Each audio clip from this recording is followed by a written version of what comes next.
네, 반갑습니다. 시청자 여러분. 매주 금요일 신학교 교수님들 모시고 이렇게 신학자 토크를 이어가고 있습니다.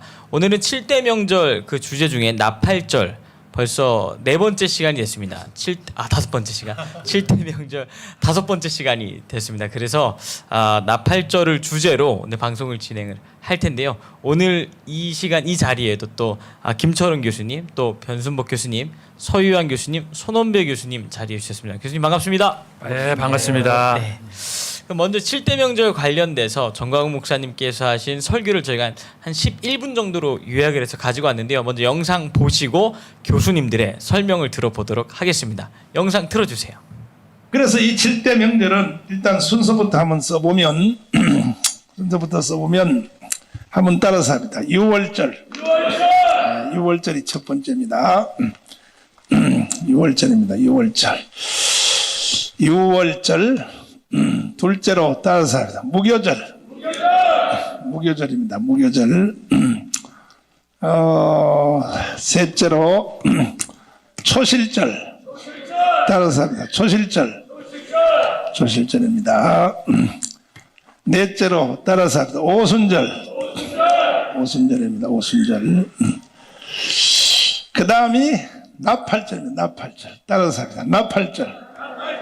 나팔절입니다. 그 다음에 따라서 합니다. 속죄절. 속죄절입니다. 속죄절. 마지막이 장막절입니다. 장막절. 따라서 합니다. 장막절. 그럼 몇 개죠? 7개입니다. 장막절. 나머지는 다 별명입니다. 오순절을 다른 말로 77절입니다. 77절. 수장절, 초막절, 이게 다 나머지는 다 별명이고 원래 명절의 원형은 7개입니다. 7개를 7대 명절이라고 7대 명절. 그럼 하나님이 왜 이스라엘 백성들에게 7대 명절을 주셨을까? 세 가지 의미가 있다 그래서 세 가지 의미가. 첫째는 이것은 유대인들에게 주신 하나님의 축복입니다. 구약시대 유대인들, 이스라엘 사람. 이 사람들에게 주신 하나님의 축복이요. 구약시대 이스라엘 백성들은 뭔 뜻인지도 모르고 요거 7개 지키다가 세계 제일의 축복을 받았어요. 할렐루야.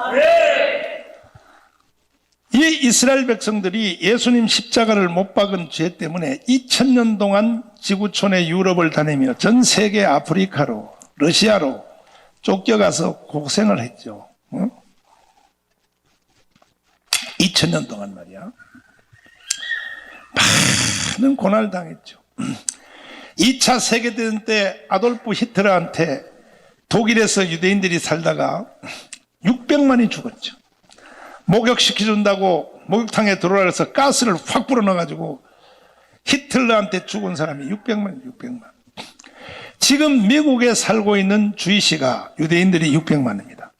미국 현재 살아있는 유대인들이 600만입니다. 이스라엘 나라에 다시 돌아가서 지금 이스라엘 나라에서 자기 나라로 2000년 동안의 나라를 회복해서 다시 돌아가서 사는 사람이 지금 700만이 됐습니다. 그러니까 외국에서 사는 이스라엘 사람보다가 이스라엘로 돌아간 사람들의 숫자가 이제 역전이 됐습니다. 드디어 더 많아졌습니다. 숫자가. 그래서 이스라엘 나라가 1948년 우리나라하고 똑같습니다. 우리나라도 48년도에 나라가 세워졌고 이스라엘 나라도 영국의 유대인 지도자 와이즈만 박사에 의하여 2000년 만에 없었던 나라가 다시 생겨났는데 2000년 동안을 전 세계 종살이하며 떠돌아다니면서도 이 이스라엘 백성들이 나라가 없어지지 않고 국가가 없어지지 않고 그 사람들이 세계 제1의 축복을 받은 이유는 그 사람들은 언어는 잊어먹어도 풍습은 잊어먹고 다 잊어먹어도 2000년 동안 유대인들은 요 7가지를 붙잡고 살았어요. 이야, 그러니까 이 7대 명절이 얼마나 중요하다는 것을 깨닫기를 바랍니다. 핵심이 핵심. 뜻도 모르면서 6월절이 뭔 뜻인지도 몰라. 근데 하나님이 하라니까 하는 거예요. 흉내만 내도 하나님은 복을 주는 것이 7대 명절입니다. 그러나 여러분과 저는 이제 흉내내는 게 아니라 7대 명절의 본질을 알게 되었으니 더 큰 축복이 임할 줄 믿습니다. 할렐루야. 둘째는 왜 7대 명절이 나타나느냐? 이것은 예수 그리스도가 이 세상을 창조하신 하나님이 사람으로 이 땅에 내려온 분이 예수입니다. 그분이 여러분과 저의 구원을 위하여, 구속사입니다. 구속사. 구원을 위하여 지금 신학교 다닐 때 여러분들이 구속사적 역사관, 구속사적 성경관, 구속사적이라는 말을 많이 쓰죠. 근데 구속사란 말을 여러분이 많이 써도 구속사가 뭐요? 그러면 그것도 또 몰라. 잘 들으세요. 요거 7가지를 구속사라 그러는 거예요.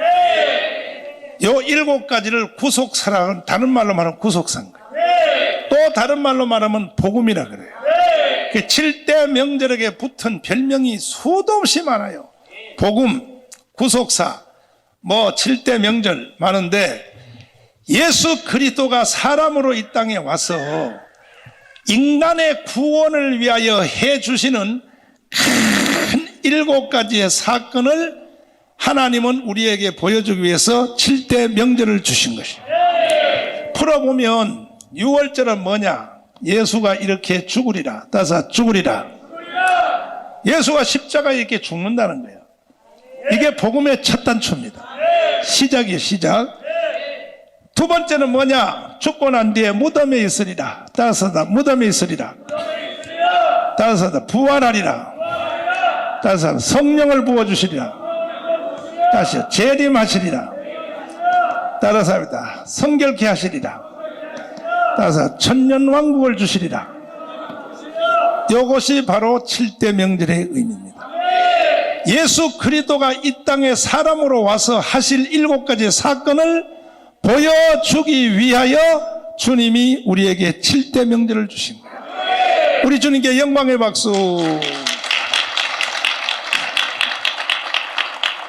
이거 하나만 설교해도 교회 부흥되는데 하나님이 교회를 몰아준다고 일어나게 돼 있어요. 이거 하나만 설교해도요 주님께 쓰임받아요. 응? 그리고 하나님은 7대 명절을 제대로 아는 사람에 대하여 주님은 약합니다. 그 사람한테 주님이 끌려갑니다. 여러분 기도해도 응답이 잘 안 되죠. 7대 명절 모르니까 응답 안 되는 거야. 7대 명절 다 안 뒤에 주님 앞에 주여 그래도 응답 들어줘. 따라해봐요. 주여. 세게 주여. 할렐루야.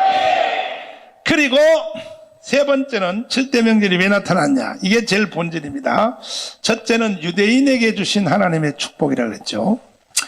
여기도 설명할 게 많아요. 설명 많은데 나머지는 여러분이 레시바로 듣기를 바라고, 유대인들이 7대 명절 때문에 받은 축복이 얼마나 크냐. 전 세계 돈이 다 유대인들 겁니다.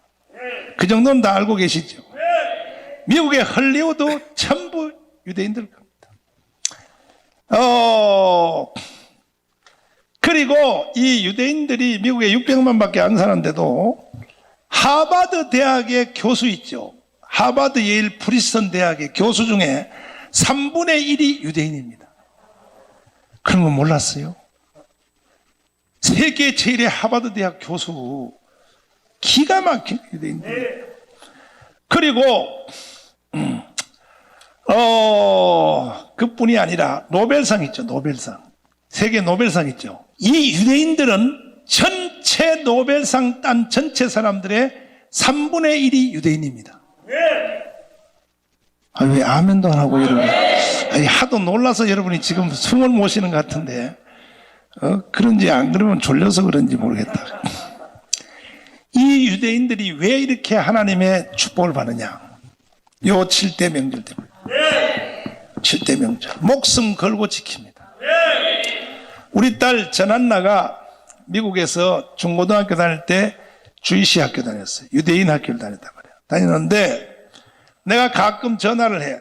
우리 딸한테 중고등학교 다닐 때 지금 뭐하냐 그러면 나 집에 있어. 그래요. 오늘 왜 학교를 안 갔나? 학교를 가야지. 그러면 이래요.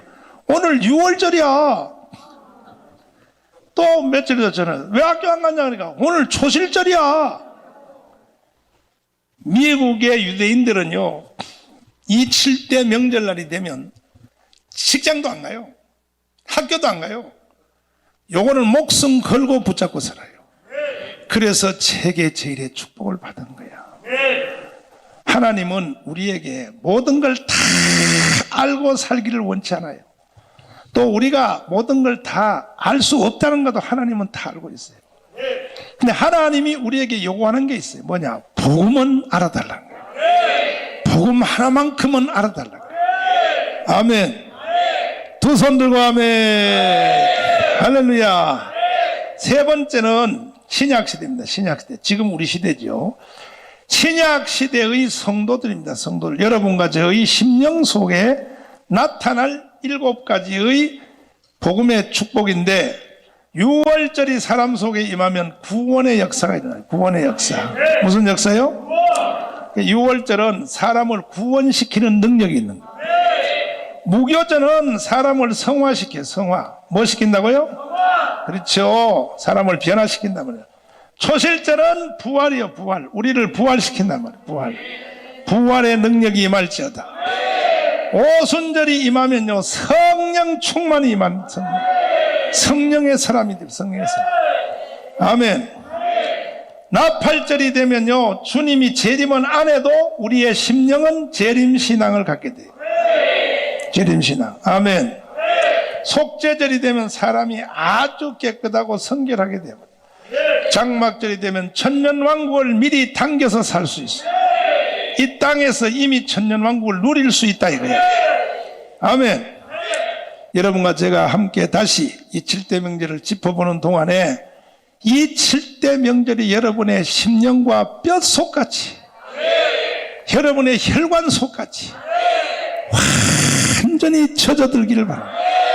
아멘.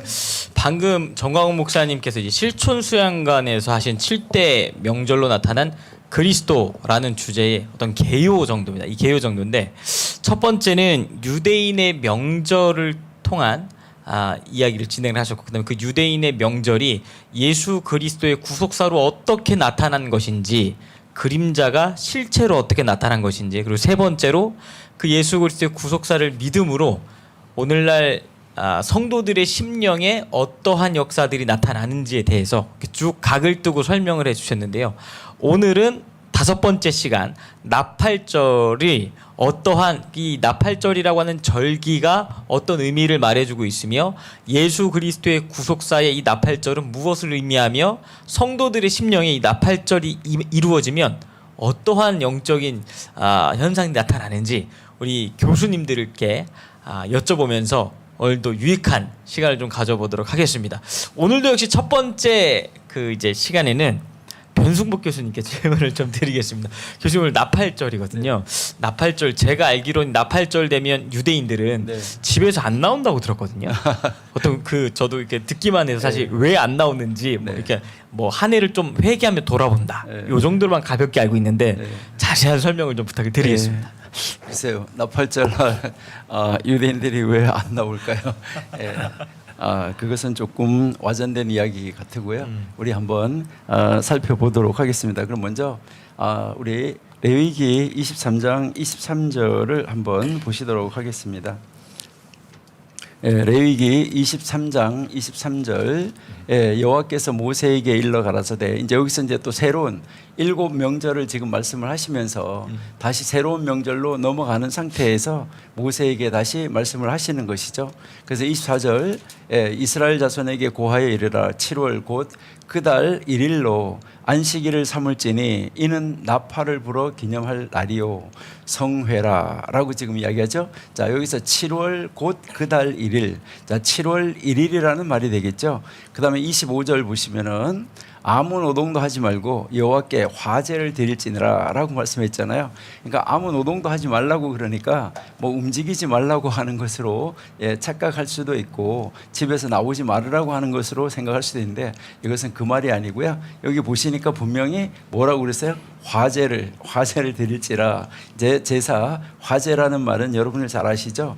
이제 그 제사의 종류가 5가지가 있고 제사를 드리는 방법이 4가지가 있어요. 그 4가지가 있는데 거기에서 여러분들이 잘 아신 대로 화제, 그다음에요 요제, 거제, 전제 이렇게 그 제사를 드리는 방법이 4가지가 있는데 이 화제에 해당하는 제사는 5가지 제사가 다 화제에 해당해요. 불로 태워 드리는 제사이기 때문에 번제도, 소제도, 화목제도, 속죄제도, 속건제도 다 이 화제에 해당하는 것이기 때문에 바로 그러면 이날 화제를 드리라고 그랬는데 어떤 5가지 제사 중에서 어떤 제사를 드렸을까 하는 거 이것은 여러분들 한번 생각해 보시고요.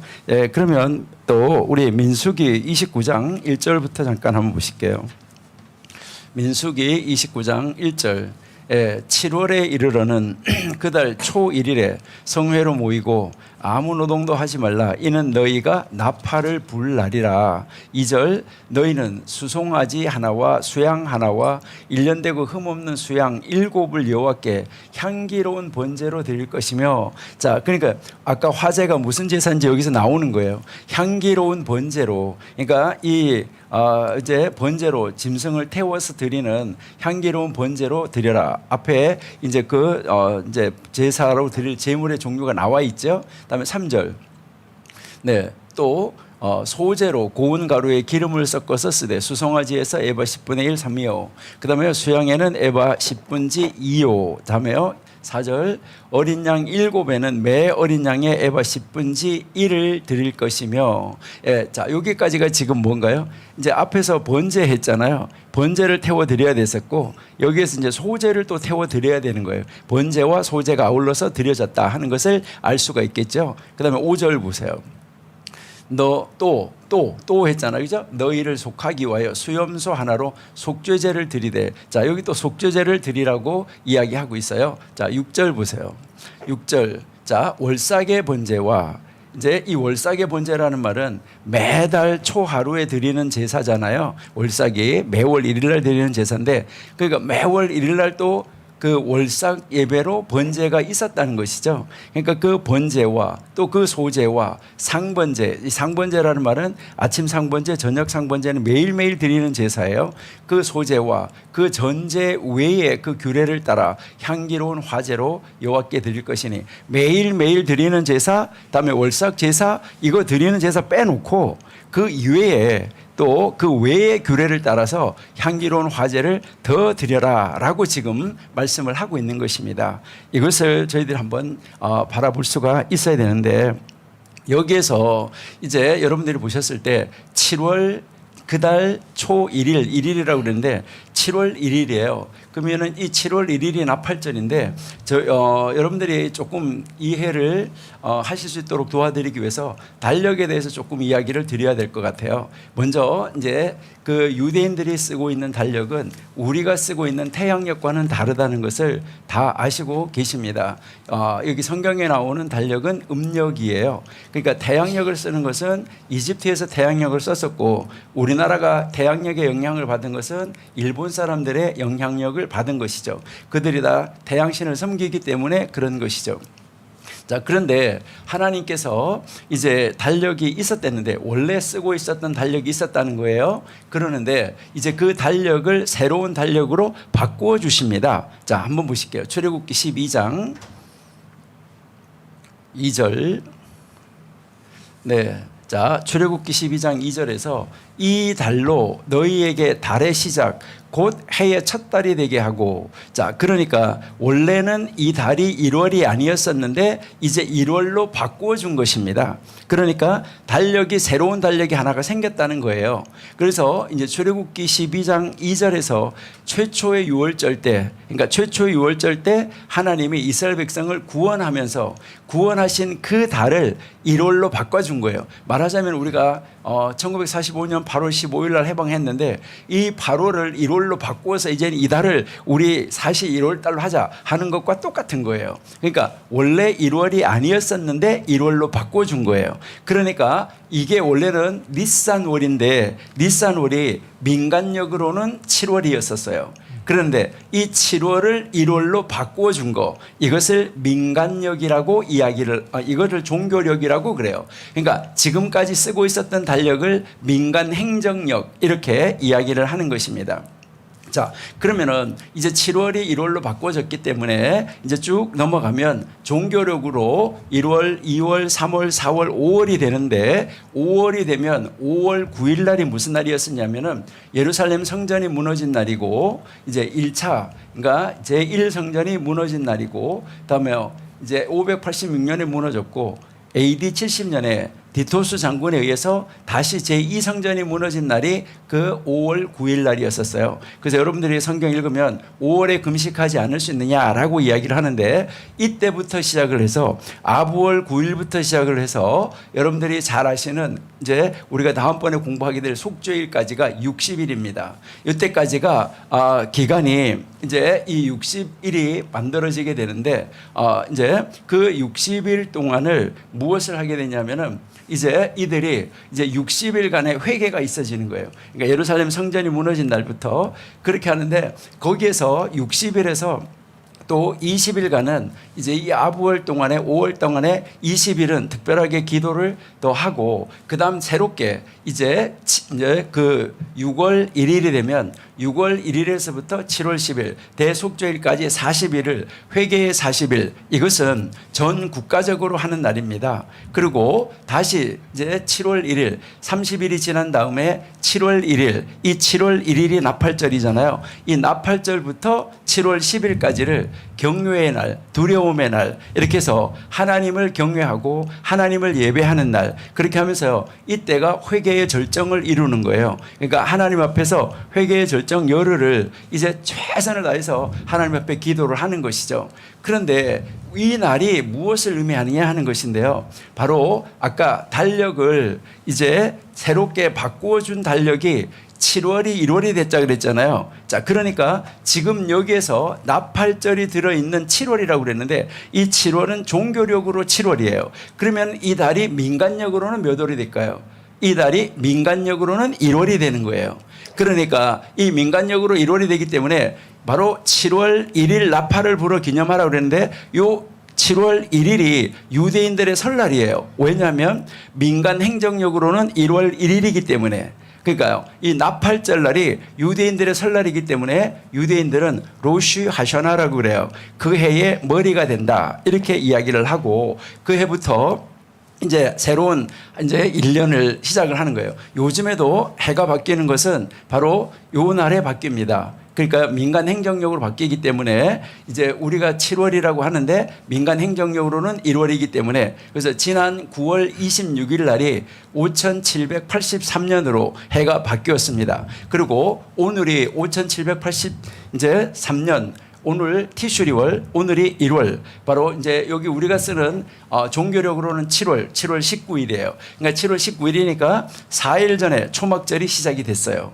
그러니까 4일 전에 이제 초막절이 시작됐다는 것을 우리가 알 수 있어요. 그래서 지금은 초막절 일주일이 진행되어지고 있는 그런 과정에 있습니다. 여러분들이 이스라엘이나 미국에 전화해 보시면 다 쉬고 다 놀고 있습니다. 8일 동안. 예, 그것을 이제 우리가 볼 수 있는데 자, 그래서 이것은 유대인들의 설날이라는 거 이것을 여러분들이 기억하셔야 돼요. 이게 종교력으로 바꿔져서 이제 7월 1일이 됐는데 민간력으로 보면은 1월 1일인데 이게 나팔절 이렇게 이야기를 하는데 이 날이 바로 유대인들에게서는 창조절이라고 이야기를 합니다. 그러니까요, 이 창조절이라는 말은 무슨 말이냐면 하나님께서 빛 있으라 하셔서 빛이 있었다라고 말씀하신 그날이라는 것입니다. 그래서요, 이제 그날 하나님께서 이제 빛을 창조하신 그러니까 빛을 창조하시고 하나님의 역사를 성경의 역사를 이제 펼쳐가시고 써가신 날이다. 그러니까요, 모든 것이 시작된 날이다라는 것이죠.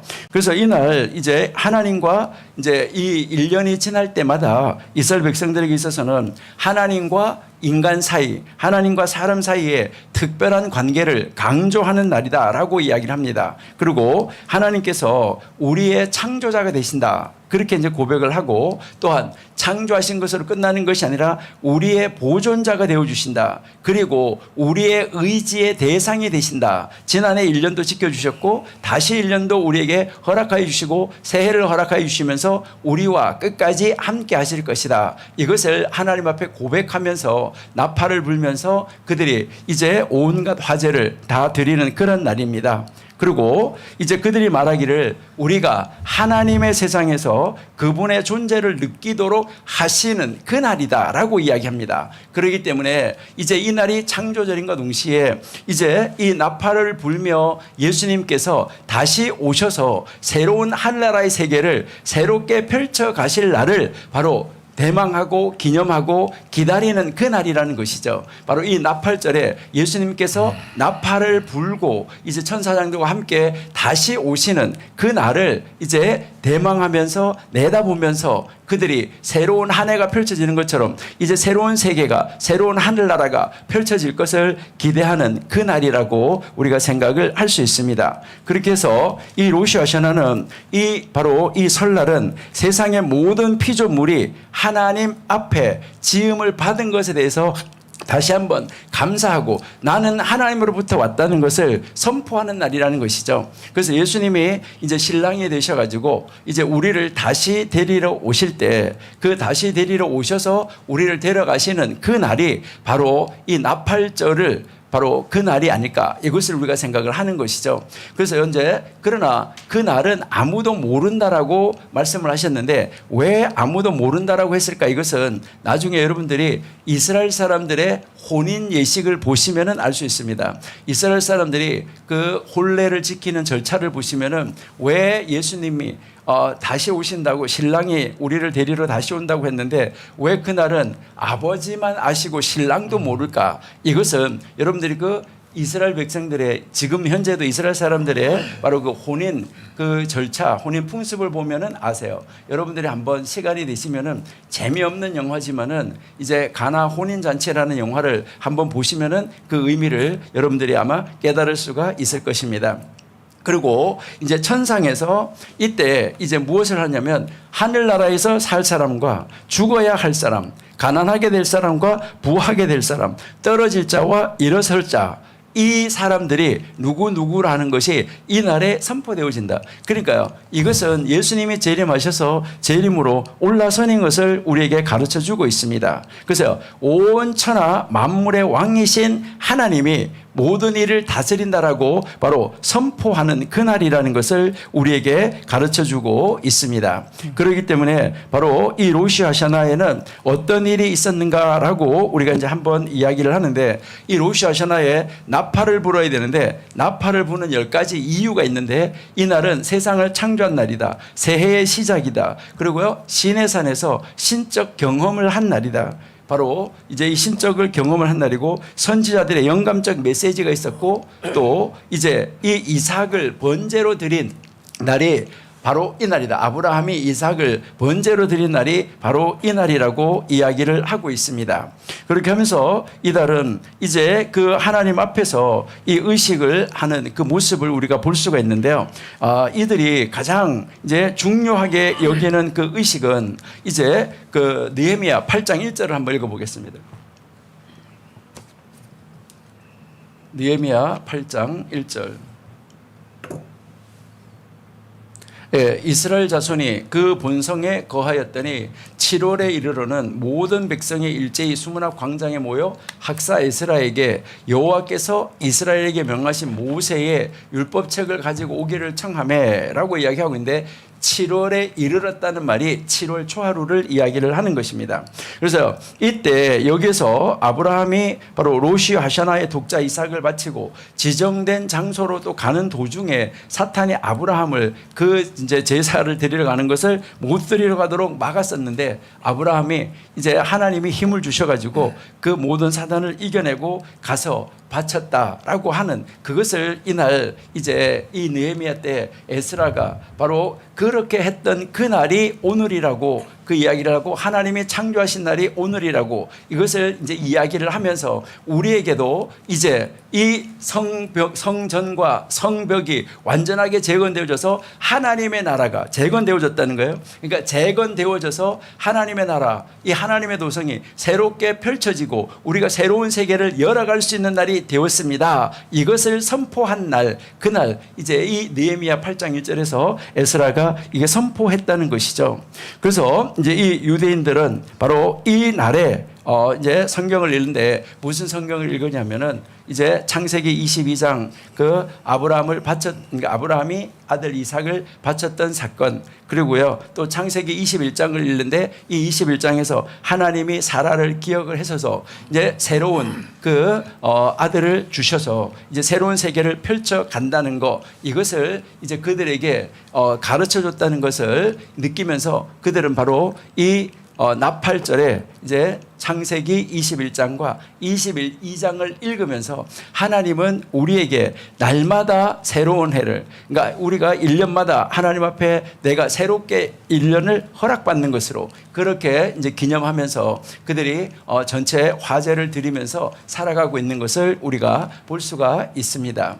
그래서 이제 이 화제를 드리면서 이제 이 살아가는 이 모습 속에서 우리에게 나타나는 것은 하나님이 그들에게 정말 이제 늘 새로운 일, 그리고요 또 새롭게 전개되어지는 한 해, 이것을 보여주시는데 이것이 이제 우리의 평생에 아니면 우리 일생에 예수님의 생애에서 보이신다고 하면은 예수님께서 다시 재림하셔가지고 이제 예수님의 신부되는 바로 이 성도들을 데리러 와서 영원히 살 사람을 이제 다시 일으켜 세워서 이제 그들과 함께 하나님 나라로 들어가서 살게 되는 것을 새롭게 시작하는 날이다. 그렇기 때문에 예수님께서 재림해서 오시는 날로 지금 우리가 기념하고 우리는 그 재림 신앙을 가지고 우리 예수님이 재림하시는 그 날을 기대하면서 살아야 되겠다. 이렇게 이제 생각이 됩니다. 아멘. 감사합니다. 그 변순복 교수님께 설명을 해주셨는데요. 제가 들으면서 중간에 이렇게 궁금한 게 하나 생각이 났는데 그 6월절부터 무교절, 초실절 이 모든 걸 예수님께서 정확하게 그 날짜까지 다 이루셨잖아요. 그래서 그 유대인들 중에 예수를 믿는 그 메시아닉 주들은 그 나팔절이 되면 예수님이 그날 재림하실 것이다 라고 이렇게 소망하며 기다리는 분들이 있다고 들었거든요. 교수님. 그러니까 지금 메시아닉 주의실도 뭐 이렇게 다양한 파가 있는데 꼭 그날이 될 것이다라고 이야기하는 사람들도 있어요. 그러니까 지금까지 날짜가 정확하게 그렇게 이루어졌기 때문에 맞습니다. 바로 77절에 성령님이 오셨잖아요. 그러니까 지금까지 날짜가 예수님께서 십자가에 달려서 돌아가신 6월절 날짜 정확하게 맞았잖아요. 그 시간까지 그리고 피를 흘려주신 시간까지 그 시간까지 정확하게 다 맞았기 때문에 그럴 것이다라고 이야기하는 사람들도 있고 이것은 하나님이 이제 예수님 말씀하신 대로 하나님만 아시지 예수님 자기도 모르신다라고 이야기를 했기 때문에 이 날은 그렇게 나팔을 불어서 기념하는 날, 이렇게 해서 하나님 오실 때 이렇게 하고 새로운 세계가 펼쳐진다는 것을 말하는 것이지 꼭 그날이냐, 꼭 그날이라고 말해야 되냐라는 것은 이제 의견이 조금 엇갈리겠다라고 보시면 돼요. 예, 감사합니다, 교수님. 네. 변순복 교수님 통해서 또 나팔절에 관한 구약적 배경부터 쭉 설명을 들을 수가 있었습니다. 그 다음에 이제 김철웅 교수님께 좀 질문을 좀 드리자면요. 교수님, 이 유대인들이 이렇게 나팔절이 지내는 게 예수님께서 이 땅에 재림하실 것을 이제 그림자로 보여주셨던 거잖아요. 이 신약에는 사도 바울이 나팔절에 대해서 어떻게 성도들에게 이야기하고 있는지 그게 좀 궁금합니다. 네. 먼저 우리 변 교수님 말씀을 쭉 들으면서 느끼는 건데, 야, 이거 정말 변 교수님 실력이 대단하십니다. 매주 내가 느끼는 건데 제가 여기 와서 많이 배우고 가요, 정말. 그래서 성도님들도 또 목회자 되신 분들도 지금 이거 다 들으시고 다 할 텐데 정말 어디 딴 데 가서 들을 수 없는 귀한 그런 말씀을 설명을 너무나 잘해 주셔서 정말 너무 감사드립니다. 지금 신약에 대해서 이제 얘기하는데 나팔절은 우리 정광훈 목사님께서 아까 말씀하시잖아요. 이게 재림신앙에 대한 것이다. 근데 이제 우리 변 교수님은 왜 구약에서는 이게 회개와 경외에 초점이 맞춰져 있다 이렇게 되는데 이제 우리 신약 성경을 보면요 나팔절이 어떻게 이제 연결되냐면 그러니까 정화 목사님 말씀하시는 재림 신학의 핵심이 뭐냐면 이게 나팔절의 핵심은 두 가지입니다. 그러니까 심판과 구원입니다. 심판과 구원. 근데 심판은 누굴 심판하고 이렇게 하냐면 구원받지 못한 자들한테는 그 심판이에요. 나팔 소리가. 그래서 나팔 소리가 구원받지 못한 자들에게는 죽음의 멸망의 소리고요. 구원받는 성도들에게는 이게 구원의 소리거든요.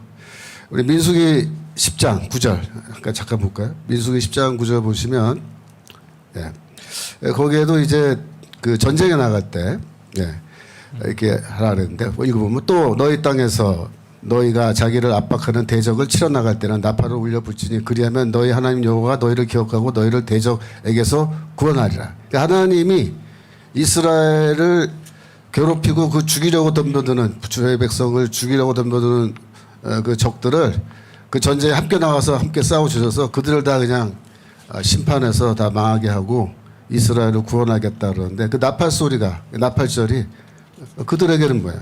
죽음의 심판의 배드뉴스. 근데 이제 우리 구원받는 성도들에게는 굿뉴스가 되는 거죠.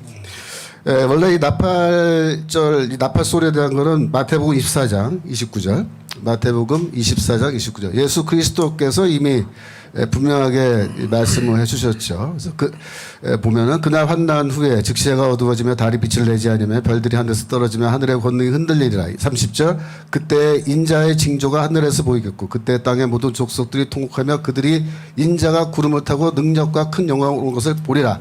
다니엘서 7장에 묘사되어 있는 대로 인자가 하늘에서 구름을 타고 이제 내려오시는데 그 인자가 누구냐면 십자가에서 죽으신 예수 그리스도란 말이에요. 31절 보면은 저가 큰 나팔 소리와 함께 그래 있잖아요. 나팔 소리와 함께 오신다고.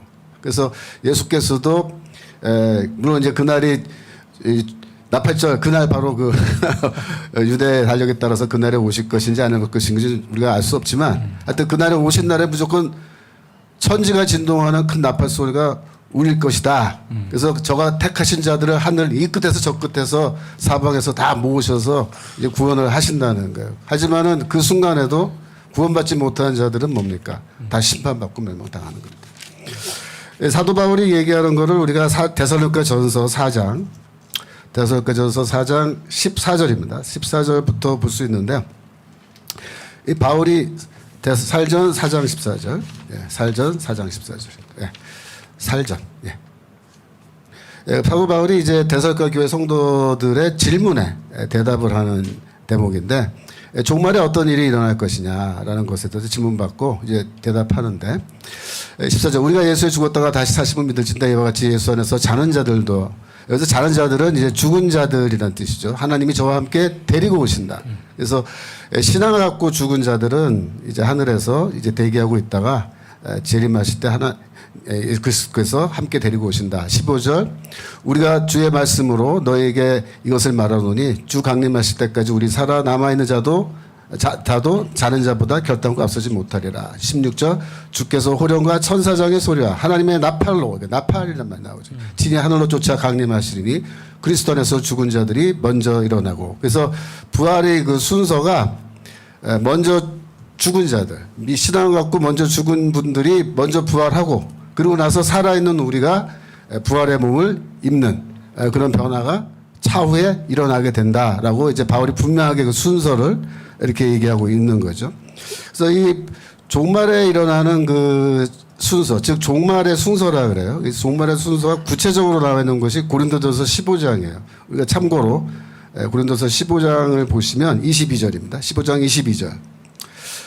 거기 보시면은 아담 안에서 모든 사람이 죽음같이 그리스도 안에서 모든 사람이 삶을 얻으리라. 23절. 그러나 각각 자기 차례대로 되리니 먼저 철매인 그리스도예요. 그리스도가 먼저 부활하셨고 다음에 그리스도 강림하실 때 그에게 붙은 자들 그러니까 예수 믿는 자들이 그 다음에 부활한다. 24절. 그 후에는 나중이니 여기서 나중이란 말이요. 종말이라는 말로 번역하는 게 맞습니다. 그 후에는 종말이 시작된다. 그러니까 종말은 그리스도의 재림과 함께 이제 시작되는데 종말이 어떻게 순서로 진행되느냐? 먼저 부활이 있고, 그죠? 그 다음에 24절, 그 후에는 나중이니 저가 모든 정사와 모든 권세와 능력을 멸하시고, 그래서 정사와 권세 능력은 악한 영들을 말하는 거예요. 악한 영들을 다 소멸시키시고 하나님의 나라를 하나님께 바친다. 그래서 악한 영들의 소멸이 그 다음에 있어요. 그 다음 25절 보면은 저가 모든 원수를 그 발 아래 둘 때까지 불갑을 왕노릇 하시니, 그러니까 그리스도께서 이미 하나님 보좌 우편에서 왕노릇하고 계시지만 이제 그 왕권이 이 땅 위에서 확립되는데, 악한 영들 다 소멸시킨 이후에 26절 보면은 맨 나중에 멸망받을 원수는 사망이다. 그래서 이 죽음이 폐지되는 겁니다. 죽음이 완전히 폐지되고 이제 더 이상 죽는 일이 없어요. 이렇게 돼서 28절 넘어가겠습니다. 28절 가면은 만물을 저에게 복종하실 때 아들 자신도 그때 만물을 자기에게 복종하게 하시니에 복종케 되리니 이는 하나님이 만유의 주로서 만유에서 계시를 합니다. 그래서 이제 아들이 하나님의 나라를 다 완성하고 아버지께 그 나라를 바치는, 거기에서 이제 종말의 완성이 온다라고 이렇게 말하는데, 15장 저기 뒤쪽에 51절로 가면 이제 나팔 얘기가 나와요. 그러니까 여기 지금 나팔이 없는데 이거 왜 읽냐? 51절로 내려갑니다. 15장 51절. 이게 연결되어 있습니다. 51절 가면은 보라 내가 너에게 비밀을 말하노니 우리가 다 잠잘 것이 아니요 마지막 순간에 호련히 다 변화하리니 나팔 소리가 나면 죽은 자들이 썩지 아니할 것으로 다시 살아나고 우리도 변하리라. 그래서 예수께서 재림하실 때에 나팔 소리가 먼저 나고 그 다음에 먼저 죽은 자들이 부활하고 살아있는 우리가 부활의 몸을 입는 일이 일어나는데, 그 일이 먼저 일어나고 그 다음에 제대로 이제 종말이 순서대로 이제 진행된다라고 이렇게 말하는데, 여기서 분명하게 바울이 나팔 소리가 있다라고, 그래서 나팔절과 관련해서 이렇게 이야기를 합니다. 히브리서 12장 18절로 가겠습니다. 히브리서 12장 18절. 거기 가시면은 히브리서에서 이제 뭐라고 말하냐면, 너희의 이른 곳은 만질만한 불붙는 산과 흑운과 흑암과 폭풍과, 19절 나팔 소리와 말하는 소리가 아니라 그 소리를 듣는 자는 더 말씀하지 아니하시기를 구하였으니, 20절 이는 짐승이라도 산에 이르거든 돌로 침을 당하리라 하신 명을 저희가 견디지 못함이라. 21절 그 보이는 바가 이렇듯이 무섭기로 모세도 이르되 내가 심히 두렵고 떨린다 하였다. 그래서 이 나팔 소리가 들리는 그 산이 있어요. 산. 그 산에 우리가 사실은 하나님이 우리를 그 산으로 인도하신 것이 아니다 이렇게 말하는데, 그 산이 무슨 산입니까? 그 시내산. 시내산에서 하나님이 이제 임대하실 때 그 아주 막 정말 바람이 불고 막 번개가 치고 막 이렇게 하는 어떤 신비한 자연 현상이 일어나면서 이 나팔 소리가 나는데, 이거는 시내산은 그때 이제 히브리서에서는 심판을 나타내요. 모세도 두렵다. 그래서 하나님은 너희를 심판의 산으로 인도한 것이 아니라, 22절입니다. 그러나 너희가 이룬 곳은 시온산. 그래서 시내산과 시온산을 이렇게 이제 대비하는데, 그것은 뭐냐? 하늘의 도성이에요. 시온산은. 그러니까 저기 예루살렘에 있는 그 성전 언덕이 아니고, 시온산은 하늘에 있는 산인데, 하나님의 도성인 하늘의 예루살렘과 천만 천사와 이렇게 돼 있죠. 그 다음에 23절 하늘에 기록한 잔자들의 총회와 교회와 만민의 심판자이신 하나님과 및 온전케 된 이인들의 영과, 그 다음에 24절 새 언약의 중보이신 예수와 및 아벨의 피보다 더 낫게 말하는 뿌린 피니라. 그래서 예수께서 피를 뿌리시고, 그죠? 6월절 어린 양의 피를 뿌린다고 했잖아요. 그래서 피를 뿌리시고 십자가에서 죽으시고, 그렇게 함으로 우리가 원래 다 어디 갈 사람이냐면 시온산 갈 사람, 시내산 갈 사람이었어. 하나님의 심판과 멸망으로 가야 되는 사람들인데, 그리스도의 피를 뿌리심 덕분에 우리가 시온산이 아니라 시내산이 아니라 시온산. 그래서 구원받은 장자들의 총회, 하나님의 백성들의 모임. 그것, 의인들의 영이 있는 것, 그것으로 우리가 인도함을 받았다. 근데 이것도 역시 심판과 구원을 이렇게 대비하면서 동시에 나팔 소리, 그죠? 연결해서 이야기하는 거죠. 계시록에 보면은 이제 나팔 얘기가 많이 나오죠. 계시록. 지금 시간 관계에서 이걸 다 자세히 읽지 못하는데, 일단 참고적으로 말씀드리면은 계시록 8장 6절에서부터 9장 1절까지가 첫째 나팔, 둘째 나팔, 셋째 나팔 이렇게 해서 5나팔이 나와요. 그죠? 8장 6절. 일곱 나팔까지 일곱 천사가 나팔 불기를 예배하다 해서 7절에 첫째 천사가 나팔 분이 이렇게 되잖아요. 근데 이 1번부터 6번까지 나팔 소리는요, 다 뭐냐면 무서운 얘기야, 무서운 얘기. 심판과 멸망, 어마어마하게 무시하고 살벌한 얘기가 그냥 끝도 없이 막 그냥 시리즈로 막 나오는 거예요.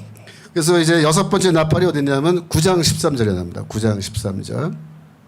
거기 보면은 이제 6번째 나팔이 나와요. 그래서 6번째 천사가 나팔 불매 이렇게 됐는데 거기도 이제 쭉 읽어보면은 다 무서운 얘기예요, 무서운 얘기. 근데 이제 7번째 나팔이 어디 나오냐면 11장 15절 이하에 나옵니다. 11장 15절 계시록 11장 15절. 거기 보시면 이제 7번째 나팔인데 이 7번째 나팔은 심판 무서운 얘기가 아니고 구원이야, 구원. 그래서 7째 천사가 나팔을 불매 하늘에 큰 음성이 나서 가로되, 그죠? 세상 나라가 우리 주와 그 그리스도의 나라가 되어 그가 세세토록 왕노릇하리라. 그래서 쭉쭉 내려가셔서 19절로 가시면은 시간 관계상 19절. 이에 하늘에 있는 하나님의 성전이 열리니. 이게 뭐야? 이게 구원이에요. 하나님의 성전 문이 열려서 하늘의 예루살렘이죠.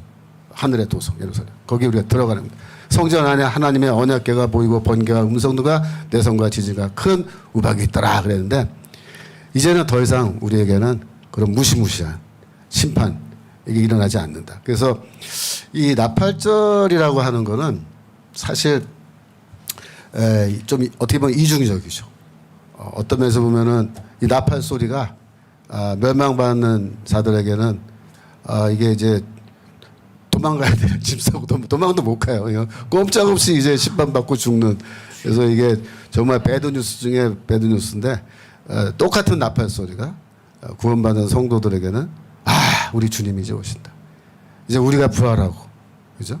우리 먼저 앞서 죽은 우리의 가족들도 다 부활하고, 우리가 이제 즐거움으로 어린 양의 혼인잔치에 들어가서 하늘에 성전이 열리고, 성전에 기쁨으로 들어가서 죽음이 폐지된 이후에 부활의 몸을 입고 우리가 소위 말하는 영생복락, 영생복락 누립니다. 나는 그 소리가 바로 이 나팔절이고 그게 바로 재림의 신앙이 아닌가 그렇게 생각합니다. 교수님 방금 전에 말씀해 주실 때 사실 고린도전서 15장 51절에 보면 바울이 말했던 그 마지막 나팔 있잖아요. 마지막 나팔이 방금 마지막에 설명해 주셨던 요한계시록에는 7인, 7나팔, 7대접의 그 엄청난 재앙들 속에서 7번째 나팔이 마지막 나팔이 아니냐라는 어떤 신학자분의 견해도 좀 들었었는데요. 7번째 나팔이 결국은 이제 구원의 나팔 소리죠. 그러니까 그게 이제 마지막 나팔. 재림의 나팔이고 부활의 메시지가 되는 거죠. 네. 또 신약에서 이 나팔에 갖는 의미가 또 구약과 신약적 개념을 통해서 제가 좀 들어올 수 있었는데요. 저도 굉장히 크게 지금 공부를 하면서 지금 듣고 있습니다. 그 다음은 서유한 교수님께 좀 여쭤보겠는데요. 교수님, 이번에 또 너아라 TV 보니까 정광훈 목사님 그 설교한 거 책자에 대해서 또 홍보도 막 나오고 있고 하더라고요. 예. 많은 분들이 또 그 책을 구매하셨으면 참 좋겠는데 거기도 보면 이 또 7대 명절에 관한 그것도 분명히 제가 알기로는 연구도 하시고 살펴보신 걸로 아는데요. 나팔절에 대해서는 어떻게 보시는지 좀 궁금합니다, 교수님. 이제 방금 우리 변 교수님하고 김 교수님께서 구약적인 또 신약적인 관점에서 소위 구속사의 핵심인 전 목사님이 말씀하신 7대 절개에 대해서 이렇게 잘 설명해 주셨습니다. 여러 번 말씀했지만 우리가 개인적으로 그 각각 절개에 대해서는 조금씩 알아요. 특별히 6월절에 대해서는 너무너무 많이 들었기 때문에 그걸 잘 아는 것 같은데 실제로 그 이후에 전개되는 무교절이라든지 또 다른 그 절개들에 대해서는 부분적으로 문제는 뭐냐 그러면 이것을 하나로 어떻게 쭉 연결해서 그것을 우리가 신앙생활의 방점으로 창세기부터 계시록까지 말씀하시는 그 방대한 구속사의 그 흐름들을 이걸 엮어낼 수 있느냐라고 하는 거거든요. 근데 그런 과정에서 전 목사님이 아주 탁월한 그런 신학적인 배경을 통해서 이거 그 성경에 나타난 7대 절기를 쭉 역설하시면서 아까도 초두에 설명하셨지만 유태인들이 이거 가지고 사실은 팔자를 고친 거예요. 그 사람들이 얼마나 하나님을 잘 섬겼느냐 우리가 아는 대로 메시아를 죽인 사람들 아니에요. 그렇게 배신하고 애굽에서 구출을 받고 하나님 은혜를 가장 많이 받고 오직하면 하나님께서 이스라엘은 내 장자라. 그렇게 해서 허물도 많고 하나님 앞에 불순종도 많이 한 그런 백성이지만 하나님께서 정말 버릴 수 없는 그런 그 관계를 맺고 이스라엘을 많은 민족 가운데 장자로 우뚝 세워주셨는데 그 이스라엘은 하나님을 정작 배신했단 말이죠. 그런데 하나님께서 그런 그 백성들이지만 그들에게 믿음을 주셔서 그 마지막 남은 작은 믿음이지만 그 유대인들이 그 하나님에 대한 사랑을 갖고 아까 전 목사님 말씀하셨듯이 계속해서 다른 건 다 잊어버려도 하나님 앞에 나가서 제사를 드리고 하나님을 예배하는 그런 마음 때문에 오늘까지 그래서 아까 하버드 대학도 말씀하신 거고 노벨상도 말씀하신 거고 사실은 그 하나님을 섬겼던 그들의 그 뭐 제가 볼 때는 뭐 왕창 하나님을 잘 섬겼다기보다도 저그만한 그런 겨자씨만한 신앙으로 그들이 하나님을 섬겼을 텐데 하나님은 그걸 귀하게 보셔서 그 이스라엘을 민족 가운데 아주 장자로 세워주셨다. 저는 그런 생각을 합니다.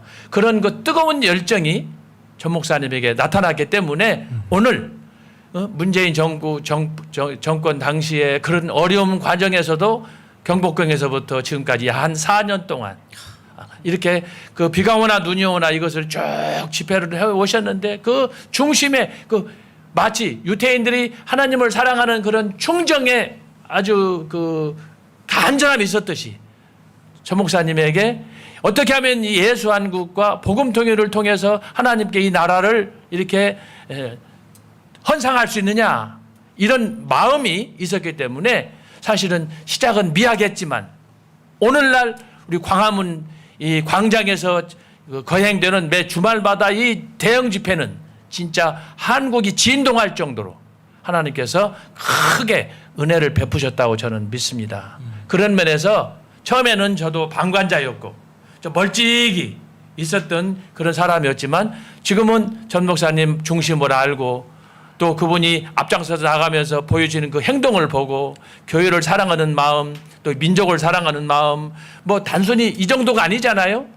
백투 제루살렘까지. 그래서 앞으로 우리 남한은 남한대로 예수 한국으로 복음으로 통일해가지고 중원을 넘어서 이렇게 전 세계를 복음화하려고 하는 그런 열정이 있기 때문에 우리 교수님들이 거기에 감동을 받고 지금까지 우리가 부족하지만 돕는 것 아니겠습니까? 그래서 제가 생각할 때에 전 목사님이 7대 명절을 통해서 살펴보시는 그 구속사적 해석은 어느 신학자들도 이렇게 구체적으로 하지 못한 그야말로 본인은 늘 겸손하게 나는 배우지도 못했다 학문도 일천하다라고 하지만 실제로는 가장 애기 쓰인 핵심적인 신학의 그 노린자이 이것을 전 목사님이 갖고 계셔서 이것을 이렇게 쉽게 풀어서 우리들에게 설명하시는데 제가 얼마나 많은 은혜를 받았는지 몰라요.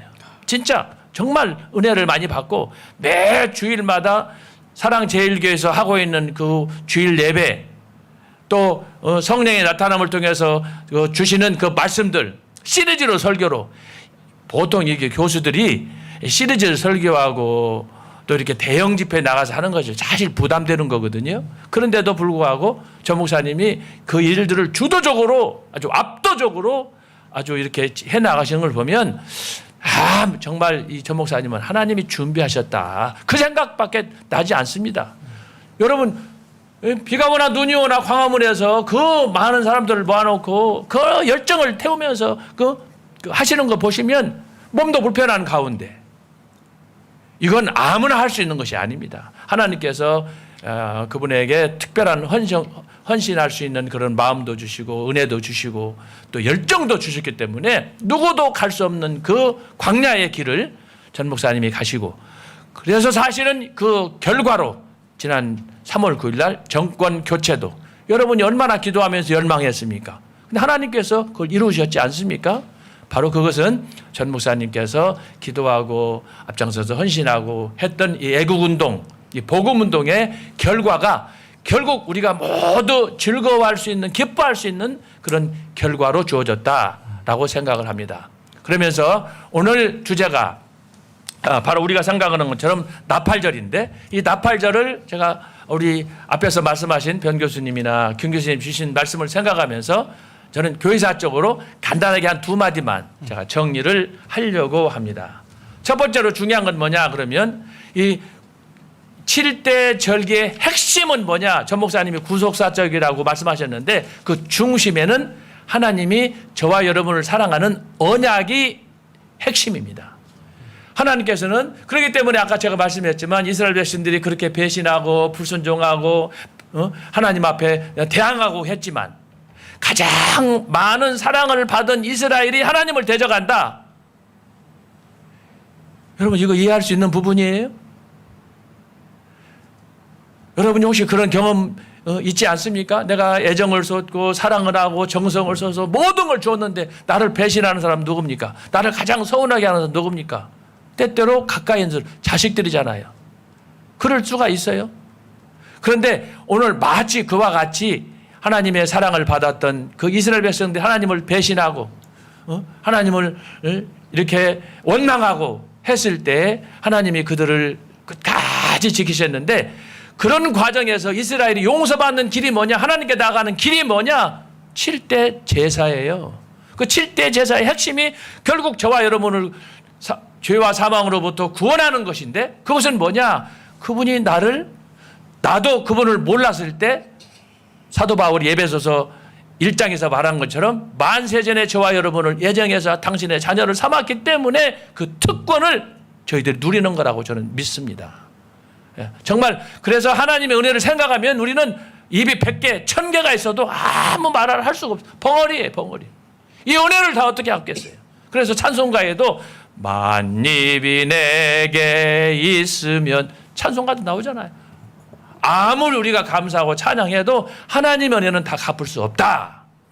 그렇기 때문에 사도 바울 같은 사람은 나는 날마다 죽는다. 늘 그 하나님의 은혜에 하나님의 그 축복에 젖어 살기 때문에 나는 날마다 죽는다는 거예요. 여러분 사도 바울 같이 똑똑한 사람이 어디가 있어요? 그 사람처럼 잘난 사람 세상에 어디가 있습니까? 그런데 그는 복음 앞에 말씀 앞에 하나님의 은혜 앞에 말을 할 수가 없는 거예요. 나는 날마다 죽는다는 거예요. 여러분 사도 바울이 그런 마음으로 살아간다고 한다면 저와 여러분은 어떻게 해요? 100번 1000번도 더 죽어야 돼요. 두 번째는 첫 번째는 저 언약이고 두 번째는 뭐냐 그러면 오늘 7대 제사의 흐름은 역사적인 과정에서 계속해서 이건 크로노스예요. 이렇게 예를 들어서 1년, 10년, 100년 지나잖아요. 아담으로부터 지금까지 따져보면 수천 년이 지났어요. 그 역사의 흐름 속에서 오늘 나팔절이 주는 교훈은 뭐냐? 주님이 재림하실 날이 갖고 왔기 때문에 늘 경각심을 갖고 살라라고 하는 거예요. 지금 우리가 있는 정점은 언약이 성취되는 그 과정의 막바지에 대부분의 사람들이 얘기해요. 주님 오실 때가 가까워졌다는 거예요. 주님이 도적같이 오신다는 거예요. 오늘 그것이 오늘 나팔절에서 이것이 예수 믿는 사람들한테는 하나님의 자녀에게는 축복이지만 믿지 않은 사람들한테는 두려움과 경고의 심판의 메시지가 아니겠습니까? 그래서 저와 여러분이 이걸 잘 기억하면서 하늘에서 트럼펫 소리가 나고 나팔 소리가 날 때 할렐루야 하나님을 찬양하지만 우리가 찬양하고 기뻐할 때 교회 밖에 있는 사람들 아직 하나님을 알지 못하는 사람들한테는 도대체 이게 무슨 일인가? 마치 노아의 방주 시대처럼 노아가 방주를 지을 때 그 주변 사람들은 뭐라고 그랬습니까? 저 사람 노망했구만. 이게 이렇게 백주 대낮 이게 무슨 비가 오고 홍수가 난다는 거야. 너떠러슴 짖었듯이. 지금 종말화 때 저와 여러분들이 더욱 경각심을 가지고 믿음으로 더 하나님 앞에 나아가서 아까 말씀한 것처럼 믿음 없는 것을 불쌍히 여겨달라고 기도하면서 나의 죄인됨을 고백하면서 하나님의 옷깃이라도 예수님의 그림자라도 밟을 수 있는 그런 절박한 마음으로 우리가 살아가야 될 줄로 믿습니다. 그래서 나팔절은 뭐 들을 말씀 많이 있지만 두 가지로 제가 정리를 했습니다. 하나는 언약의 성취. 그 언약은 나 같은 죄인을 사랑하시는 그 하나님의 은혜와 사랑. 그 사랑 안에서 우리가 앞으로 남은 삶을 살아갈 때 늘 두려운 마음으로 하나님의 그 경각심을 가지고 이것을 어떻게 하면 내가 하나님 은혜에 보답하는 믿음으로 살아갈까 하는 신앙으로 살아야 될 것입니다. 바로 이런 신앙으로 살았던 사람이 바로 초대교회 성도들이었습니다. 그때는 아직 성경이 없었어요. 성경은 397년에 가서야 카르타고 종교회의에서 오늘 우리가 가지고 있는 성경 66권이 편집이 됐습니다. 그 이전에는 대부분 어떤 시대냐? 로마 황제들의 박해 시대예요. 예? 그 당시에 수많은 사람들이 2000년 교회사에서 초대교회처럼 많은 순교자가 나온 시대는 없어요. 예수님의 제자들 12명 가운데 11명이 순교당했잖아요. 이건 죽느냐 사느냐 그것을 결정하는 게 복음을 가지고 믿느냐 안 믿느냐 그것이 결정한 거예요. 그때 제자들이 또 제자들의 가르침을 받았던 수많은 성도들이 여러 지역에 있는 사람들이 어떤 신앙으로 살았습니까? 주여 어서 오시옵소서. 요한계시록에서 기술한 것처럼 마라나타예요. 마라나타. 주 예수여 어서 오시옵소서. 재림 신앙. 오늘 바로 그것이 7대 절기 중에 바로 5번째로 나팔절이에요. 그래서 우리는 오늘 이 나팔절 두 분 교수님께서도 말씀하셨지만 오늘 우리들이 오늘 앞으로 살아가는 그 삶의 과정에서 정말 그 감사하는 마음으로 그래서 주님의 약속이 어떻게 성취되는가 오늘 이 상황에서 내가 어떻게 살아야 되는가 이것을 생각하면서 특별히 초대교회 성도들이 그 혼란했던 박해 시대에 믿음으로 승리하고 교회사 2000년 동안에 가장 아름다웠던 찬란했던 신앙의 족적을 남긴 것처럼 저와 여러분들도 그렇게 살아야 될 줄로 믿습니다. 아멘. 또 교회사적으로 설명을 쭉 해주셨는데요. 이번에 또 이제 마지막으로 늘 끝까지 기다리셨다가 오래 기다리셨다가 마지막에 총 정리를 해주시는데 사실 이 부분이 제일 어려우실 수도 있거든요. 교수님께서 변순복 교수님 얘기를 들어보면 이제 구약의 유대인들은 이 나팔절을 경외의 날, 두려움의 날로 자신을 성찰하고 또 신약에는 김철원 교수님이 설명해 주신 대로 바울 서신을 통해 성도들에게 이 마지막 나팔이 울리는 순간 우리가 다 순식간에 호련히 변화가 되어서 주님을 맞이하게 되는 그런 부활의 날이 될 것이다. 이렇게 설명을 또 해주셨고 또 서유한 교수님께서는 교회사적으로 언약의 성취 그 막바지에 우리가 서 있다. 그 언약의 성취의 이 나팔절은 주님 곧 오신다라는 언약의 성취가 곧 우리 앞에 오기에 경각심을 갖고 이제 살아야 된다. 이걸 해주셨는데요. 그럼 마지막으로 서은미 교수님께 여쭤보고 싶은 건 요 7대 명절이 우리에게 주는 메시지 하나하나가 유대인들은 유월절을 지켰는데 그 그림자의 실체로 예수님이 십자가에 못 박혀 죽으셨고 성도들이 그걸 믿음으로 말미암아 구원을 얻게 되었던 것처럼 이 나팔절의 사건이 우리 성도들 심령 안에 이루어질 때 어떠한 변화가 생기는지 그거에 대해서 좀 한 말씀 부탁을 드리겠습니다. 총 정리와 더불어서 부탁드리겠습니다. 나팔절에 예수님이 우리에게 들어오시면 나팔절이 예수님의 재림을 이제 가리키고 있기 때문에 재림하시는 영광에 초림되는 예수님께서 베들레헴에 참 초라한 모습으로 오셨잖아요. 사람이 되셔서. 그런데 이제 재림하신 예수님께서는 영광의 하나님으로 이제 재림하시죠. 그래서 참 영광의 예수님의 재림을 사모하는 그런 절기가 되겠죠.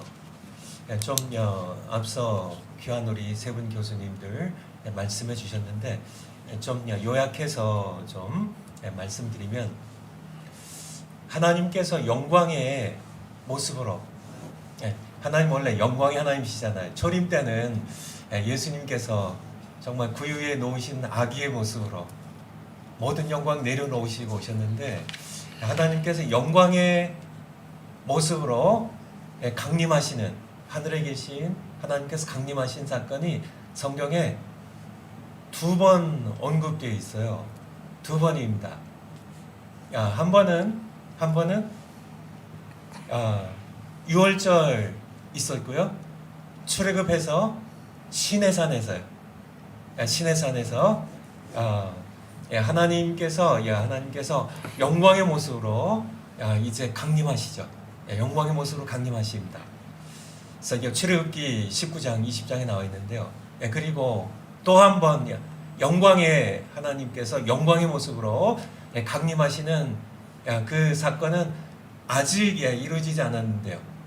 예수님께서 하나님이시죠 원래 영광의 모습으로 재림하시는 이 두 사건이 성경에 나와 있어요. 근데 이 두 사건입니다. 출애굽한 후에 6월절 후 출애굽한 후에 시내산에서 모세 시대에 강림하셨을 때 그때의 강림 사건과 예수님의 재림으로 이루어지는 하나님의 강림 사건에 공통 분모가 있는데 이 공통 분모가 뭘까요? 바로 나팔이에요. 나팔소리예요. 나팔소리. 그래서 먼저 우리 시내산에 하나님께서 영광의 모습으로 강림하신 것 다시 한번 출애굽기 19장 16절 한번 보죠. 출애굽기 19장 16절. 제3일 아침에 우레와 번개와 빽빽한 구름이 산 위에 있고 나팔 소리가 심히 크니 얼마나 컸을까요? 심히 크니 진즉 모든 백성이 다 덜덜덜덜. 나팔 소리가 얼마나 심히 컸는지 모든 백성이 다 떨더라. 7절 그 다음 절요. 모세가 하나님을 맞으려고 백성을 거느리고 진에서 나오매 그들이 시내산 기슭에 섰더니 18절 시내산에 연기가 자욱하니 여호와께서 불 가운데서 거기 강림하셨어요. 영광 중에 그의 영광의 모습을 보여주시며 강림하셨습니다. 이것이 첫 번째 성경에 기록된 사건이에요. 영광 중에 강림하신 연기가 떠올랐고요. 온 산이 어떻게 됐어요? 온 산이 크게 진동했습니다. 이것이 나팔 소리가 얼마나 큰지요.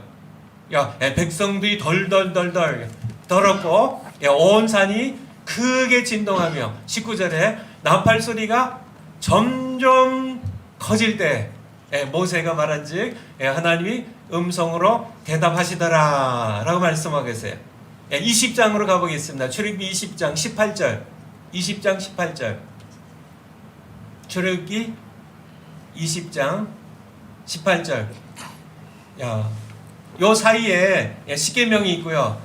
다시 그 사건으로 강림 사건으로 이어지는 겁니다. 뭇 백성이 우레와 번개와 나팔 소리와 산의 연기를 번지라 그들이 볼 때 떨며 멀리 서서 모세에게 이르되 19절에 당신이 우리에게 말씀하소서 우리가 들으리이다. 하나님이 우리에게 말씀하시지 말게 하소서. 정말 하나님께서 나팔 소리 가운데 하나님께서 음성으로 말씀하시는데 너무 떨려요. 너무 두려워요. 죽을 것 같아요. 우리가 19절에요. 우리가 죽을까나이다. 20절에 모세가 백성이 이르되 두려워 말라. 하나님이 강림하심은 이게 첫 번째 강림입니다. 영광의 하나님께서 그의 영광을 보여주시며 강림하신 첫 번째 사건이에요. 백성들이 모세 당신 통해서 말씀하달라고 우리가 죽을 것 같다고 하나님께서 직접 말씀하시고 나팔 소리가 얼마나 온 땅이 진동했다고요. 온 산이 진동했다고요. 그런 첫 번째 사건인데요. 두 번째는 하나님의 두 번째 강림 사건 예수님의 재림이라고요. 아까 살펴본 말씀이지만 다시 한번 보면 마태복음 24장 신약성경 마태복음 24장 31절 앞서부터 있지만은 31절부터 보겠습니다. 저가 큰 나팔 소리와 작은 나팔 소리가 아니라요. 온 산이 진동에 다 흔들리는 큰 나팔 소리와 함께 천사들을 보내리니 예수님의 재림에 대한 말씀하고 계시죠. 데살로니가전서 4장 16절 살전 4장 16절 아까 우리 김초롱 교수님 말씀하실 때 본 말씀이지만 다시 한번 보겠습니다. 주께서 예수님의 재림 때에요. 예수님께서 하나님의 영광을 가지고 강림하실 때 재림하실 때 주께서 호령과 천사장의 소리와 하나님의 나팔 소리로 친히 하늘로 쫓아 강림하시리니 이제 이 강림이 두 번째 영광의 하나님의 강림으로 예수님의 재림이 이 강림하시리니 이루어지게 될 겁니다. 그런데 이 두 가지 사건이 하나는 이미 이루어졌고요. 시내산에서 이루어졌고요. 하나는 이제 예수님의 재림과 함께 강림하실 이 두 사건입니다. 이 두 사건의 공통 분모가 뭐라고요? 큰 정말 어마어마하게 참 산이 진동하는 그런 큰 나팔 소리입니다. 그런데 이 두 사건이 한 성경 구절, 성경 안에 한꺼번에 나와 있는 그런 성경 구절이 있어요. 우리 김철원 교수님 통해서 이미 보았는데 다시 한번 가보도록 하겠습니다. 히브리서 12장입니다. 이 두 사건이 한꺼번에 기술되어 있는 히브리서 12장 18절부터요. 18절부터 21절까지가 시내산에서 하나님께서 첫 번째 영광 가운데 강림하셨던 그것을 말씀하고 계세요. 너희 이른 것은 우리가 이룰 것은 여기가 아니라는 거예요. 지금은 요 18절부터 말씀하고 계신 것은 우리가 도착할 곳이 아니라 과거에 출애굽한 이스라엘 백성들이 도착한 곳은 만질만한 불붙는 산과 흑은과 흑암과 폭풍과 18절에 나팔 소리와 말하는 소리가 아니라 그때 그 소리를 듣는 자들은 더 말씀하시지 아니하시기를 구하였으니 출애굽했을 때 시내산에서 하나님께서 영광 가운데 강림하셨을 때 나팔 소리와 불 붙는 불과 흑은과 검은 구름과 흑암과 폭풍과 나팔 소리 가운데 말씀하시며 하나님께서 영광 가운데 강림하셨을 때 그 당시의 백성들은 더 말씀하지 아니하실 구하였으니 19절입니다. 구하였으니 정말 우리가 죽을 것 같다고 하나님께서 더 이상 말씀하시지 않고 좀 모세 당실동에서 말씀해 달라고 20절에 이는 짐승이라도 산에 이르거든 돌로 침을 당하리라 하신 명을 저희가 견디지 못함이라. 21절에 그 보이는 바가 이렇듯 무섭기로 모세도 이르되 내가 심히 두렵고 떨린다 하였으나 이것이 시내산에서 하나님께서 처음 강림하셨을 때 모습이에요. 여기에 그러니까 이제 나팔 소리가 있었고요. 흑암이 있었고요. 그치 하나님께서 말씀하셨던 이 처음 강림입니다. 그런데 22절부터 보면은 이제 예수님의 재림에 이루어질 그때에 이제 또 다른 강림에 대하여 우리에게 말씀해 주고 계신데요. 그러나 너희가 이른 것은 시온산과 살아계신 하나님의 도성인 하늘의 예루살렘과 사실은 이것이 지금 우리가 이른 것은 아니죠. 우리가 이제 이곳에 이를 것이죠. 바로 이 하늘의 도성인 하늘의 예루살렘이 요한계시록 21장 1절 2절에 보면 하늘에서 내려오는 새 예루살렘입니다. 옛 하늘과 옛 땅이에요. 옛 하늘과 옛 땅이 전부 불러서 소멸되고요.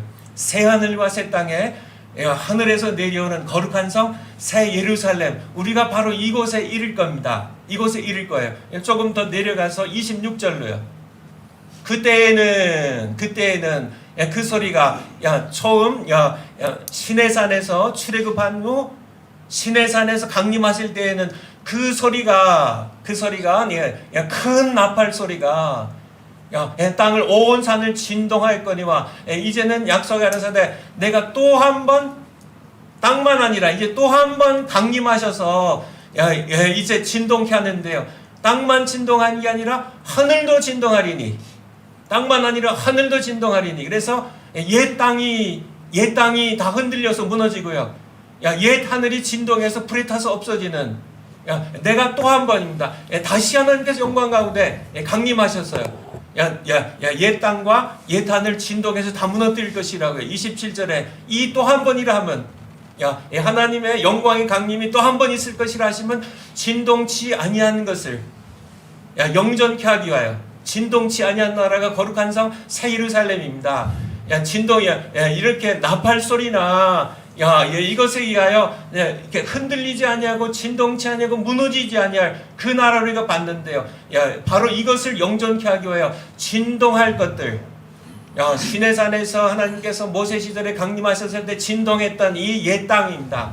진동할 것, 곧 만든 것들의 변동될 것을 나타내심이라. 지금 처음 창조하셨던 옛 하늘과 옛 땅의 모든 피조된 것들은 전부 변동됨, 전부 소멸돼, 전부 진동해서 흔들려서 무너질 겁니다. 28절에 그러므로 우리가 진동치 못할 나라를 받았은즉, 우리는 진동치 못한 나라가 바로 하늘에 있는 바로 하나님의 거룩한 성 새 예루살렘이에요. 이것이 내려와서 우리가 함께 이곳에서 주님과 함께 영원히 살아가게 될 것입니다. 그래서 이 두 사건이 여기 함께 기록이 됐는데요. 이 두 사건에 계속 반복되는 것이 바로 시내산에서 하나님께서 영광 가운데 강림하실 때도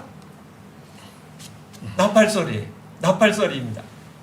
그리고 이제 두 번째 또 한 번 이제 모든 흔들릴 것, 진동할 모든 것들, 그러한 옛 하늘과 옛 땅에 속한 모든 것들을 다 진동해서 흔들고 소멸시키기 위하여 또 다시 한번 영광 가운데 임하실 때, 그때도 그 소리로 이 얘기가 나온 것처럼 나팔 소리로 하나님의 말씀과 하나님의 음성과 나팔 소리로 모든 것들이 흔들리고, 하나님께서 19절에 나와 있는 것처럼 소멸하는 불로 모두 소멸시키셔서 진동치 못할 나라 새 예루살렘이죠. 영원히 흔들리지 않는 이 나라를 우리로 이제 받게 하실 것입니다.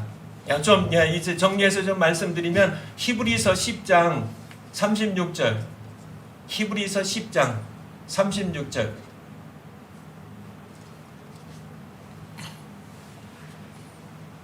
말씀표에 있는 구절인데요. 37절이 나와 있죠. 말씀표에 너희에게 인내가 필요함은 너희가 하나님의 뜻을 행한 후에 약속을 받기 위함이라. 이 약속이 뭔가요?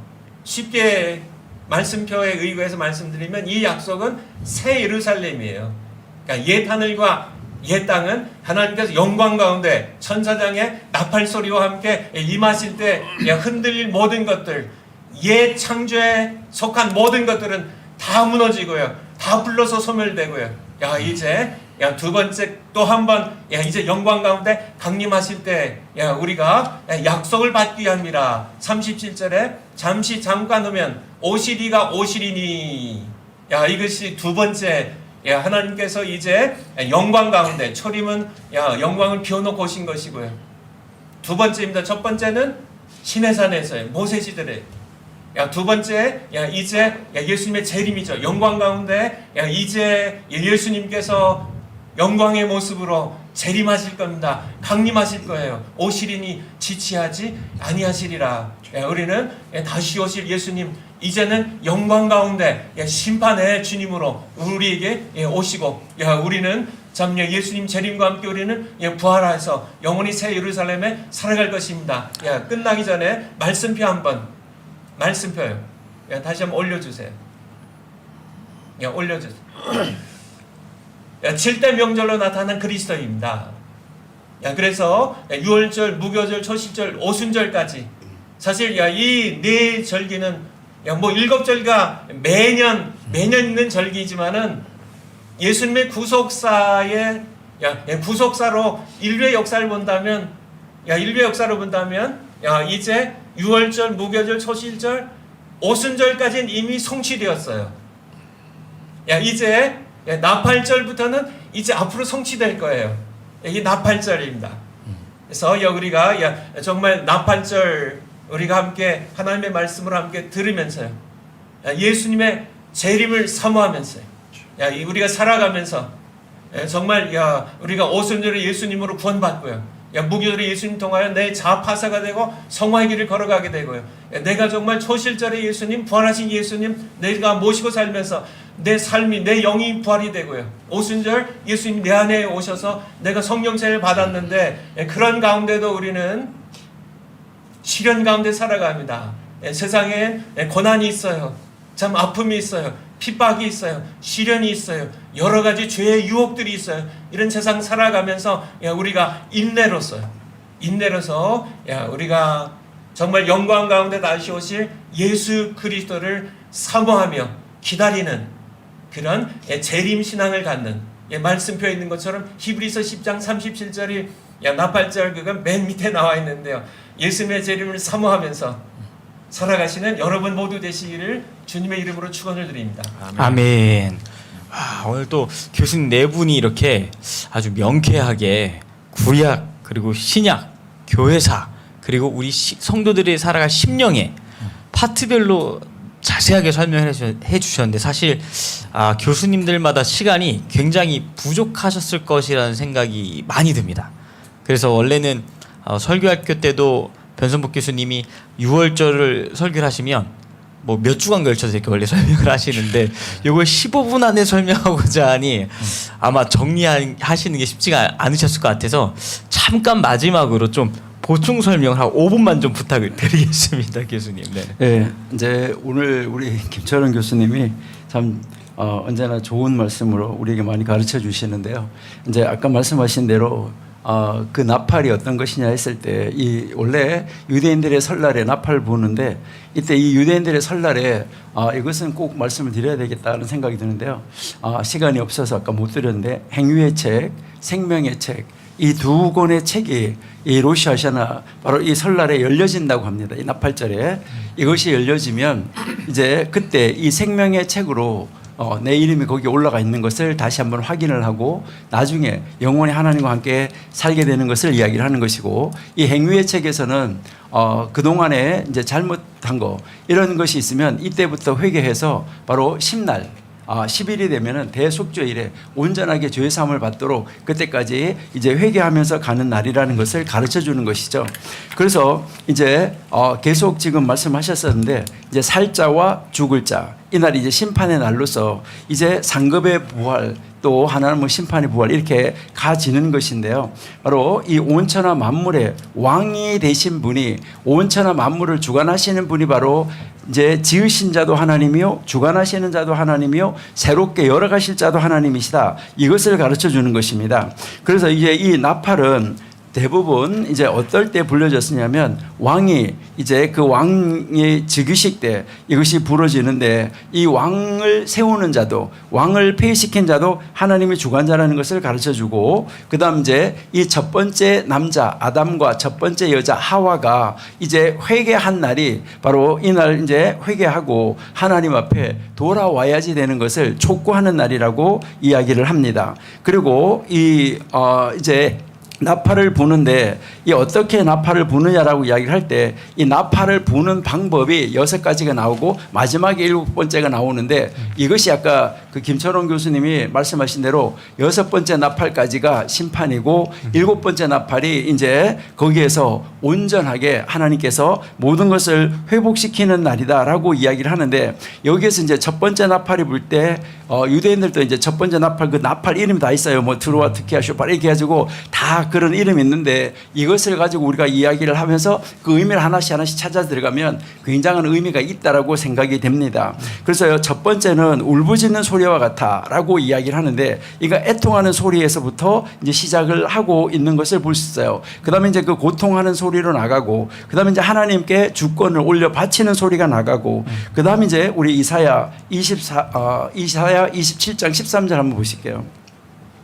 이사야 27장 13절이 이제 이 마지막으로 불려지는 나팔 소리라고 볼 수가 있는데 그날에 큰 나팔을 울려 불리니 아수르 땅에서 파멸케 된 자 애굽 땅으로 쫓겨난 자 돌아와서 예루살렘 성산에서 여호와께서 다시 경배할 것이다 라고 지금 이야기를 하고 있습니다. 그래서 이것이 이제 7번째로 불려지는 나팔이에요. 그러니까 그 나팔이 요한계시록의 나팔이 그냥 7나팔이었을까 7번째 나팔이었을까 왜 나팔절에 이렇게 나팔을 이제 대속죄일까지 매일매일 나팔을 불면서 기념을 했을까? 아까 정광 목사님 말씀하신 대로 유대인들은 알지도 못하고 불렀겠죠. 불렀겠지만은 이렇게 해서 하나님은 이미 계획해 놓으신 것을 그렇게 불러가고 있다는 것이죠. 그래서 이제 그 유대인들에게도 가장 중요하게 가르치는 것이 이 나팔을 부는데 무엇을 언제 왜 누가 어떻게 이 나팔을 불어야 되느냐 이것을 가지고 설명을 하고 있습니다. 그래서 그거 하나하나를 여러분들이 나중에 한 번씩 살펴보신다고 하면은 여기에서 이제 가장 중요한 것이 경고의 부름과 상급의 부름입니다. 그러니까 하나님께서 경고하시고 상급을 주시는 거예요. 이것이 계명인데 여기에서 이제 하나님은 상급을 주실 사람들에게는 영적 무기력을 깨워주는 시간이 나팔을 부는 시간이에요. 지금 나팔을 불면 지금 때가 가까웠다. 빨리 회개하고 돌아와야 된다. 그래서 영적 무기력을 깨워주고 하나님과의 관계를 개선해라. 그리고 이 세상에서의 사명을 정리하고 이제는 하나님 앞으로 돌아올 준비를 하라. 이것을 가르쳐주는 나팔이라는 거예요. 그렇기 때문에 이 나팔이 굉장히 중요하다 이렇게 이야기를 하는데요. 그래서 정광훈 목사님께서 여러분들이 이제 그 설교를 들어보시면 정광훈 목사님께서 설교하셨어요. 나팔 불고 예수님 재림하시면 겁나지 않습니까? 라고 이야기를 하는데, 그러니까 겁나시겠죠. 왜 그러냐면 우리가 괜히 나팔 불 때 그때 우리가 준비가 안 돼 있다 그러면 우리는 겁날 수가 있고, 또 예수님이 재림하시는 것을 많은 사람들이 싫어할 사람들도 있으리라 라고 정광훈 목사님께서 그 설교 시간에 말씀하시는데요. 여러분들이 정말 그 정광훈 목사님께서 그 말씀하시는 그 메시지를 정말 우리가 잘 들으시고 우리가 정말 하나님이 예수님이 오시기를 학수고대하는 이런 재림 신앙을 우리가 가지고 있느냐. 그래서 정광훈 목사님 말씀하신 대로 이 나팔이 불려지는 그 예수님이 재림하시는 그때가 됐을 때 나팔의 주인공 바로 나팔 불 때 그 나팔 부는 그 자리에 내가 현장에 참여할 수 있는 나팔 소리를 듣고 그 예수님의 재림을 맞이하면서 내가 그 나라에 들어갈 수 있는 그러한 주인공이 돼야지 된다. 그런 주인공이 되기 위해서 어떻게 되느냐? 바로 내가 이 모든 것을 다 준비하고 부활신앙과 바로 이 재림신앙을 가져야지 된다라는 이 나팔 소리를 깨워서 듣는 이 말세에 우리가 돼야 되지 않느냐. 이것을 그 정광훈 목사님이 강조하시고 계시는데 그 메시지를 우리가 들으시고 우리는 구약에서의 그 나팔절 설날이 그 주는 의미 새로운 한 해를 펼쳐가는 거, 예수님이 오셔서 우리를 데리고 그 영원한 천국에서 왕노릇 하는 자리로 들어갈 준비를 완벽하게 시작하는 게 바로 그날이라는 거, 이것을 우리가 명심하시고 우리가 재림신앙을 가지고 나간다고 하면 오늘 우리 교수님들이 다 하나하나 지적해 주시고 가르쳐 주신 대로 그 이제 신앙을 가지고 그것을 붙잡고 이 나팔 소리가 언제 들릴지 모르는 바로 학수고대하면서 그 나팔 소리가 울리기 전에 우리는 하나님 앞으로 더 가까이 돌아서서 하나님 앞에서 내 자신을 바르게 세우는 그 하나님의 그 상급을 받는 자리로 나아갈 수 있는 우리 귀한 성도가 되면은 참 좋겠다. 그래서 이 나팔에 대해서 제가 잠깐 말씀을 드렸습니다. 아멘. 저 그러니까 7대 명절 한 절기 한 절기가 사실 1시간 반에 담을 수 있는 주제들이 아닌 것 같습니다. 정말 더 긴 시간을 걸쳐서 심도 깊게 더 다뤄봤으면 좋겠다는 개인적인 생각이 좀 있고요. 그리고 추후에 또 조금 더 익사이팅하게 한번 방송을 편성을 해서 교수님들 모시고 또 할 수 있는 시간들도 저희가 준비해 보도록 하겠습니다. 교수님도 오늘 시간 내주셔서 감사합니다. 감사합니다. 감사합니다.